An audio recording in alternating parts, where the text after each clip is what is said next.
Apa itu fitnah Duhaimah dan kapan terjadinya?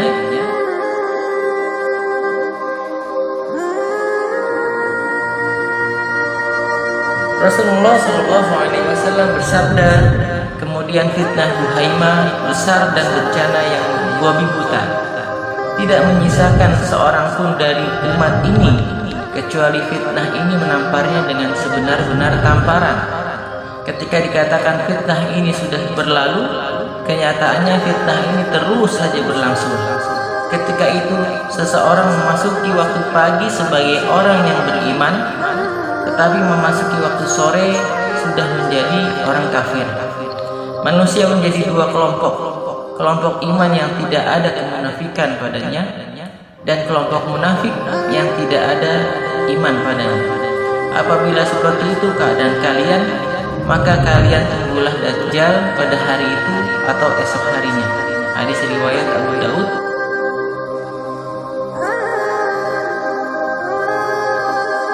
Fitnah ini terjadi sebelum datangnya fitnah Dajjal. Menurut interpretasi kami, fitnah ini dibawa oleh golongan Ya'juj dan Ma'juj, bangsa Turk yang hidup di deretan pegunungan Kaukasus, yang memerangi umat manusia termasuk umat Islam.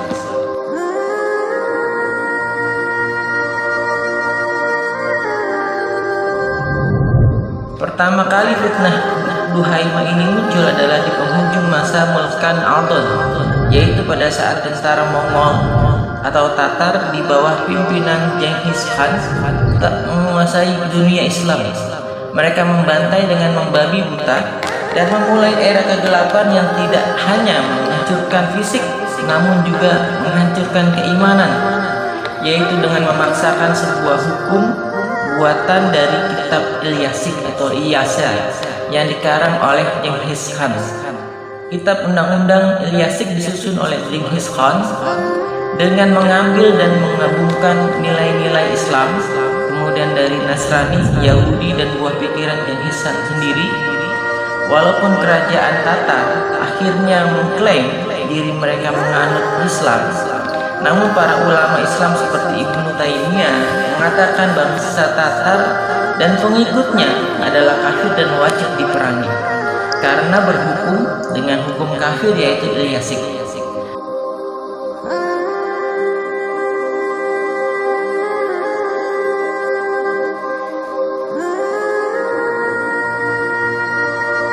Ketika dikatakan fitnah ini sudah berlalu, kenyataannya fitnah terus saja berlangsung. Fitnah Duhaimah seakan-akan sirna ketika fitnah bangsa Tatar bisa dibendung. Kekhilafan Islam bertahan di tangan dinasti Mamalik atau bangsa Mamluk, kemudian sampai kepada dinasti Utsmaniyah. Rasulullah mengatakan fitnah Duhaimah tidak menyisakan seorang pun kecuali ia menamparnya dengan tamparan yang sangat keras.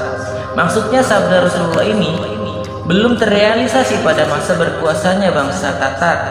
Akan tetapi ketika masa berganti seiring dengan runtuhnya dinasti Utsmani, maka fitnah Duhaimah yang dikira telah usai dengan kemunduran kerajaan Tatar ternyata muncul kembali secara masif, membawa fitnah secara merata di seluruh wilayah dunia, di semua bidang kehidupan masyarakat dunia. Fitnah ini dibawa oleh golongan Ya'juj Ma'juj yang memporak-porandakan tatanan dunia yang waktu itu dipimpin oleh Islam dengan perang, dikenal sejarah dengan sebutan Perang Dunia Pertama dan Perang Dunia Kedua, mengantarkan pada runtuhnya kekhilafahan Islam secara total. Umat Islam tercerai-berai, tidak memiliki struktur pemerintahan dan hukum yang berjalan. Setiap wilayah dikuasai oleh penjajah yang digerakkan oleh Ya'juj dan Ma'juj, yang diduga menghapus Islam sebagai tatanan hukum dunia dan menggantikannya dengan tatanan dunia baru sekuler.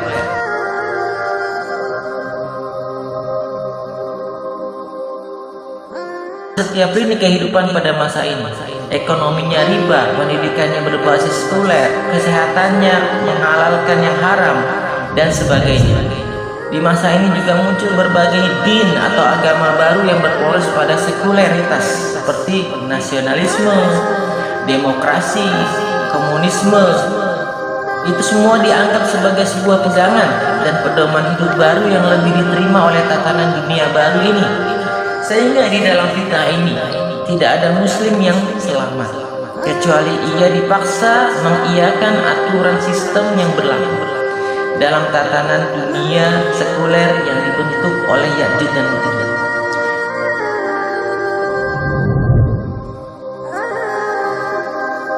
Fitnah kekafiran dan kerusakan masif di setiap lini kehidupan ini dipercepat dengan berkembangnya industri informasi yang dengannya mereka memenuhi dunia ini dengan syubhat dan syahwat, menghiasi keburukan menjadi dipandang baik dan biasa, kemudian kemusyrikan dijadikan sebagai bagian dari hak asasi yang harus dilestarikan, yang halal dibuat haram, dan sebaliknya.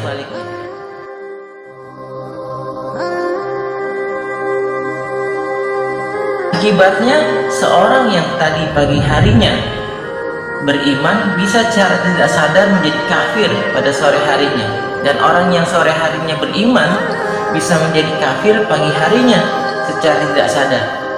Akibat menyetujui atau mengikuti atau menjalankan apa yang dibawa oleh Ya'juj dan Ma'juj, baik dalam hal pemikiran, ideologi, hukum, ataupun sistem-sistem pengaturan kehidupan yang mereka ciptakan.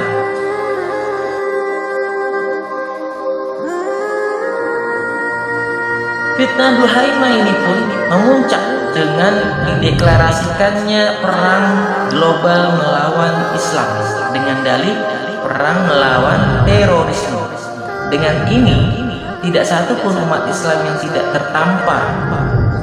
Dengan tamparan tersebut, ada yang tetap teguh dengan tauhid dan keislamannya, dan ada yang akhirnya menjadi munafik dengan berpihak kepada tatanan sistem Ya'juj dan Ma'juj dan ikut membenci memerangi orang yang berpegang teguh kepada Islam yang murni. Dua kubu ini akan semakin terpolarisasi. Sabda Rasulullah SAW menjelaskan tentang fitnah Duhaimah. Manusia menjadi dua kelompok.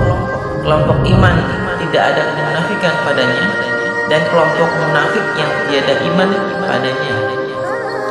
Nah, apakah yang disabdakan Rasulullah sudah terrealisasi hari ini? Kalau menurut kami, ya sudah.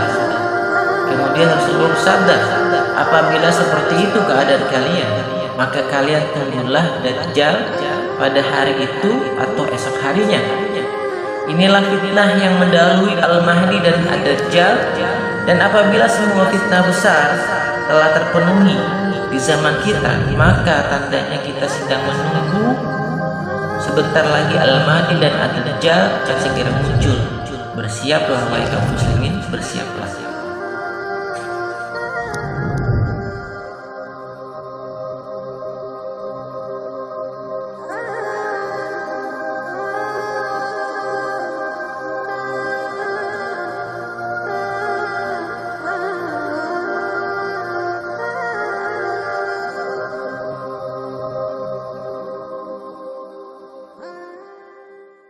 فسبح باسم ربك العظيم